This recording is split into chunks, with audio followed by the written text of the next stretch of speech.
کہ یہ جو گندم کا اب یہ جو یوریا کا کھاد کا سارا سلسلہ چل رہا ہے، اس کی جو بنیادی وجوہات ہم نے جو اسٹڈی کی ہے جو سامنے بھی آئی ہیں، ایک تو جیسے کسی نے یہاں کہا کہ اسمگلنگ ہو رہی ہے، ہورڈنگ ہو رہی ہے.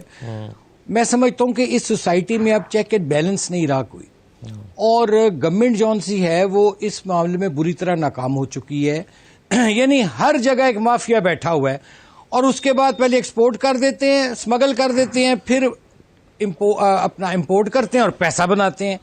تو ان کو روکنا کس کا کام ہے؟ اگر یہی صورتحال رہی تو مجھے ڈر ہے کہ جو یہ یہاں گندم کی جو قلت پیدا ہوگی، اس سے ایک تو روٹی مزید مہنگی ہوگی، اور الٹیمیٹلی مارا کون جائے گا؟ غریب مارا جائے گا. اس پہ ذرا اون صاحب اپنی رائے دیں کہ حکومت اس معاملے میں کیا کر رہی ہے. جی اون صاحب.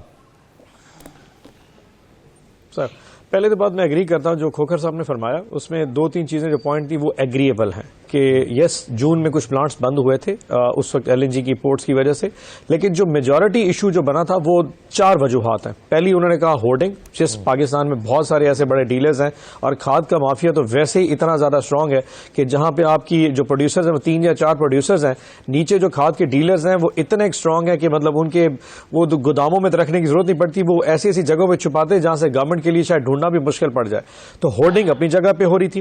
دوسرا جو ایشو بنا وہ یہ بھی تھا کہ جو چائنا سے ہماری امپورٹ ہوتی یوریا کی وہ ایسا بند کر دی. چائنا کے بعد جب کووڈ آیا تھا انہوں نے وہاں پہ اپنی پروڈکشن بند کی. جب 3 یا 4 مہینے پروڈکشن بند رہی، جب انہوں نے پروڈکشن دوبارہ کووڈ کے بعد سٹارٹ کیا تو چائنا نے اپنی ایکسپورٹ کے اوپر وہاں پابندی لگا دی تھی یوریا کے اوپر، تاکہ ان کی اپنی جو فوڈ باسکٹ ہے وہ کم رہے. اور اس وقت یوریا کی جو پاکستان میں چائنا سے امپورٹ ہو سکتی تھی وہ بڑی مشکل سے ہوئی. ابھی گورنمنٹ نے تقریباً 1 lakh ton government to government base سے ان سے جو ٹرانزیکشن کی ہے وہ بھی گورنمنٹ نے خاص طور پہ ریکویسٹ کر کے ان سے منگوایا تھا. ایک فیکٹر اور بھی ہے جو کہ اسمگلنگ کا تھا، اس پہ بھی ایک نیا نیریٹو آیا. آپ نے جیسے دیکھا جب افغانستان کا ایشو اگست 15 کے بعد سٹارٹ ہوا، صرف جہاں پہ ڈالر پہ پریشر آیا تھا پاکستان سے ڈالر کی اسمگلنگ کے بعد دنیا نے کیونکہ باقی ساری چیزیں وہاں بھیجنی بند کر دی، تو کھاد بھی ایک ایسی چیز ہے جو افغانستان کو کہیں اور سے نہیں مل پا رہی تھی.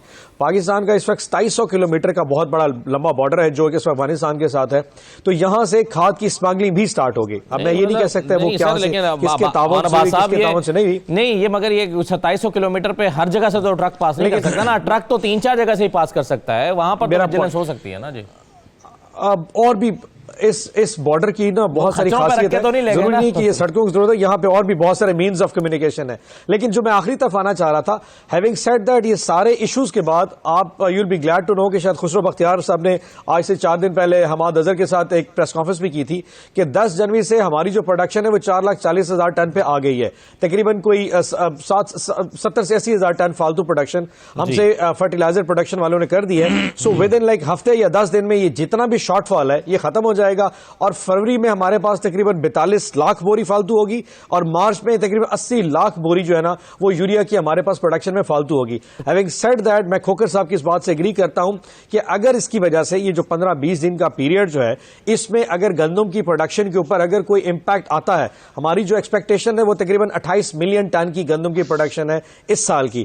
اللہ نہ کرے اگر انڈیا اور پاکستان کا ہے تو گورنمنٹ کے لیے اس کے لیے پلاننگ شروع کر دی ہے. ہم کسی بھی صورت، یہ جو افغانستان میں نے کھاد کی اسمگلنگ کی بات کی ہے، گندم کی اسمگلنگ کے حوالے سے گورنمنٹ اس وقت بہت زیادہ امپورٹنٹ ہے. اگر آپ نے کل کا وہ جو ڈاکومنٹ اسٹڈی کیا ہو جو کہ پرائم منسٹر صاحب نے نیشنل سیکورٹی پالیسی کا بنایا ہے، اس میں فوڈ سیکورٹی بہت امپورٹنٹ چیپٹر ہے. تو obviously اگر اپریل میں گندم کی شارٹیج کا کوئی ایسا خدوخال سامنے آیا تو تمام گورنمنٹ کے سٹیک ہولڈرز، تمام ایجنسیز وہ ساری الائن کر جائیں گی کہ اس سال کم از کم پاکستان سے گندم کی اسمگلنگ افغانستان کی سائٹ پہ نہ ہو سکے، تاکہ اگر کوئی کمی بیشی آتی تو پہلی ہماری فوڈ باسکٹ پوری ہو، اس کے بعد پھر دنیا کے معاملات دیکھے جائیں گے. آپ کھاد کی اسمگلنگ کو اس لیے نہیں روک سکے کہ آپ نے کہا کہ ہمارا 2700 کلومیٹر کا بارڈر ہے، تو آپ پھر یہی آرگومنٹ تو آپ کھاد پھر گندم کیسے روکیں گے آپ جانے سے؟ 2700 کلومیٹر کا بارڈر تو پھر بھی ہے. ایکچولی یہ کوئی ایکسپیکٹڈ، دیکھیں میں ایک بات بولوں، جو افغانستان کا ایشو ہے نا یہ ہر سال نہیں ہوتا. اس سے پہلے جو افغانستان کے معاملات رہے گے وہ ڈیفرنٹ رہے. اس دفعہ افغانستان میں پہلے ڈالر کی اسمگلنگ ہے اور اب یوریا کھاد کی جو اسمگلنگ ہے یہ ایک اپنی جگہ پہ ایک ڈیفرنٹ فیچر ہے. یعنی طالبان کی گورنمنٹ اب تقریباً 20 سال کے بعد آئی ہے اور انٹرنیشنل سینکشنز بھی اب لگی ہیں ان پہ، تو اس سے پہلے یہ اتنا بڑا ایشو نہیں تھا. سو آف کورس ہم بھی کوئی پریسیڈنٹلی دیکھ نہیں پائے کہ وہاں پہ کتنی اسمگلنگ ہو رہی ہے. ہیونگ سیڈ دیٹ، میں نے نشاندہی کی آپ کو گندم کی اسمگلنگ کی طرف کہ اپریل میں جب ہمارا پنجاب اور سندھ جب گندم پیدا ہونی شروع ہوگی تو اس وقت گورنمنٹ کے تمام انسٹیٹیوشنز یا آلریڈی پریڈکٹ کر چکے ہیں کہ ہم اپنی گندم کو اس سال سمگل نہیں ہونے دیں گے, تو ہماری جو فوڈ باسکٹ کا کانسیپٹ جو کھوکھر صاحب کہہ رہے تھے وہ ایشو انشاءاللہ اس دفعہ پرابلم نہیں آئے گا کسی بھی صورت. خالد کھوکھر صاحب مجھے یہ بتائیے کہ اب جیسا کہ ابھی آن عباس صاحب کہہ رہے ہیں کہ مارچ میں ہمارے پاس وافر مقدار میں یہ کھاد موجود ہوگی, تو مارچ تک جو ہے وہ آپ کی فصل انتظار کر سکتی ہے کہ کھاد آئے گی, یا فیبرری اور مارچ تک, یا پھر اس وقت تک ڈیمیج ہو چکا ہوگا خدا نہ خواستہ؟ میں آپ کو ڈیمیج مین ہوا ہے, میں آپ کو بتاؤں اصل میں یوریا سے اتنا نہیں آتا جتنا امپیکٹ آتا ہے اس کا ڈی اے پی کا, جس سے پیداوار بڑھتی ہے. ڈی اے پی کیونکہ بہت مہنگی تھی, ڈی اے پی اویلیبل تھی لیکن کاشتکار کی قوت خرید سے باہر تھی. میرا ایک سوال ہے آصف کرمانی صاحب سے کہ اب تو یوریا کے لیے بہت سارے دوست آ کے باتیں کر رہے ہیں. جب ایک ایکٹ پاس ہوا تھا 4 مئی کو, شوگر کین ایکٹ, جس سے کاشتکار کا بہت بڑا استحصال ہوا تھا, لیکن جنگل کو قانون ہوتا ہے وہ جنگل کے قانون سے بھی بدتر تھا. میں اس وقت حیران ہوں کہ اس وقت ساری پولیٹیکل پارٹیاں کہاں گئی تھی, کاشتکار کے حق کے لیے کیوں نہیں بولے؟ کیونکہ اس وقت ایشو یہ تھا کہ تمام جو شوگر مل والے سب کا انٹرسٹ ایک تھا. اس میں نون لیگ بھی تھی, اس میں کاف لیگ بھی تھے, اس میں پی ٹی آئی والے بھی کچھ لوگ تھے, اس میں پیپلز پارٹی والے بھی تھے. اس وقت کاشتکار کسی کو یاد نہیں آیا. اس وقت ہم کاشتکاروں نے خود جا کے پرائم منسٹر کی منت سماجت کر کے جس طریقے سے ہم, میں اس میں پرائم منسٹر کا ممنون ہوں کہ انہوں نے ہمارا ساتھ دیا اور وہ ایکٹ چینج ہوا. اس وقت یہ لوگ ہمارے ساتھ کھڑے نہیں ہوئے تھے. میں آج پھر کہتا ہوں ایک چیز سب کو کہ ہمیں زراعت کے لیے یہ ایک فوڈ سیکورٹی ہے, نیشنل سیکورٹی سے بھی بڑھ کے, نیشنل سیکورٹی تب رہے گی جب فوڈ سیکورٹی ہوگی. میں آپ کو تھوڑی امپورٹنس بتانا چلوں, فوڈ سیکورٹی کتنی امپورٹنٹ ہے. آپ 9/11 میں ذرا جواب دے دوں ان کو, میں ان کو جواب دے دوں, ٹائم ختم ہو جائے گا پھر. بس یہ جو بات نہیں انہوں نے بات کی ہے نا, میرا نام لے کر انہوں نے بات کی ہے. ہماری پارٹی کی جو قیادت ہے اس نے اس پر آواز اٹھائی تھی. اگر کھوکھر صاحب کے نالج میں نہیں ہے تو میں اس پہ کچھ کہہ نہیں سکتا. اس پر اسمبلی میں ہمارے پارٹی کے لوگوں نے آواز اٹھائی ہوئی ہے. آپ مجھے کوئی ایک نام بتا دیں, ہم نے پورا اس وقت سرچ کیا جی, کسی نے بھی آواز نہیں, ہم نے جا کے ریکویسٹ کی تھی, سب نے سب کے پاس کیا. آپ نیشنل اسمبلی کا سنیے, آپ سینٹ کا, اپوزیشن کا, سینٹ کا اور نیشنل اسمبلی کا ریکارڈ سارا جا کے مطالعہ کیجئے, پھر بات کیجئے. چلیں اب مجھے سر یہ بتا دیں کہ کاسٹ آف پروڈکشن آپ کی کتنی بڑھ گئی ہے. اگر آپ نے ڈی اے پی مہنگی خرید کے استعمال کی ہے تو آپ کی کاسٹ آف پروڈکشن کتنی بڑھ جائے گی, اور وہ جو ہم کہتے ہیں کہ کسانوں کو فائدہ ہوا تھا وہ استعمال بھی ہوگا؟ نہیں, اس سے کاسٹ آف پروڈکشن بڑھ جائے گی. اور 1950 کاشتکار کے لیے مناسب ریٹ نہیں ہے, منیمم 2200 روپے ریٹ ہونا چاہیے. اگر 1950 ریٹ رہ گیا تو آپ کی سمگلنگ ہو جائے گی. اور میں آج کل نیشنل فوڈ سیکورٹی کتنی امپورٹنٹ ہے. جب 9/11 ہوا پابندیاں لگی, زراعت نے سیدھا رکھا سب کو. آپ نے ایٹمی دھماکہ کیا, پابندیاں لگی, اسی زراعت کی وجہ سے کوئی بھوکا نہیں سویا. 17 سال آپ نے دہشت گردی کے خلاف جنگ لڑی, اس زراعت کی وجہ سے کوئی بھوکا نہیں سویا. ابھی کووڈ-19 میں آپ کہہ رہے ہیں کہ اگر 1950 روپے پرائس رکھی جائے گی تو پھر یہ سمگل ہو جائے گی گندم, سمگل ہو جائے گی, 100% سمگل ہو جائے گی. میں یقین سے کہہ سکتا ہوں. لیکن عباس صاحب کہہ رہے ہیں کہ نہیں ہونے دیں گے, اس کے لیے پلاننگ کر رہی ہے کاشتکار نے. میں آپ کو سندھ میں 2200 روپے ریٹ اور پنجاب کے کاشتکار کے استحصال کیوں ہو؟ ایسا نہیں ہونا چاہیے. ہماری جب کاسٹ آف پروڈکشن بڑی ہے, انٹرنیشنل ریٹ زیادہ ہے. دیکھیں نا آج ہم ڈی اے پی خرید کر رہے ہیں, انٹرنیشنل ریٹ پہ پرچیز کر رہے ہیں, تو ہمیں بھی گندم کا ریٹ ملنا چاہیے. کاشتکار جتنی محنت اسٹرگل کوشش کرتا ہے اس کا پھل اس کو ملنا چاہیے. نمبر 1. نمبر 2, یہ جو آپ منی بجٹ میں جی ایس ٹی لگی ہے بیجوں کے اوپر تمام اور ذریعہ, یہ ختم ہونی چاہیے, ورنہ آپ کی نیشنل سیکورٹی بالکل نہیں رہے گی. فوڈ سیکورٹی جب ختم ہوگی اس کا بہت برا امپیکٹ پڑے گا. میں یہ بالکل واضح کہہ رہا ہوں کہ یہ تمام چیزوں کے اوپر جو جی ایس ٹی لگائے گی وہ واپس لی جائے. آئی ایم ایف, کاشتکار آئی ایم ایف سے کچھ نہیں لیتا. جو آئی ایم ایف سے خالد کھوکھر صاحب بہت شکریہ. ڈاکٹر فاروق آصف کرمانی صاحب, آن عباس باپی صاحب پروگرام میں شرکت کرنے کے لیے بہت شکریہ. اجازت دیجیے, اللہ حافظ.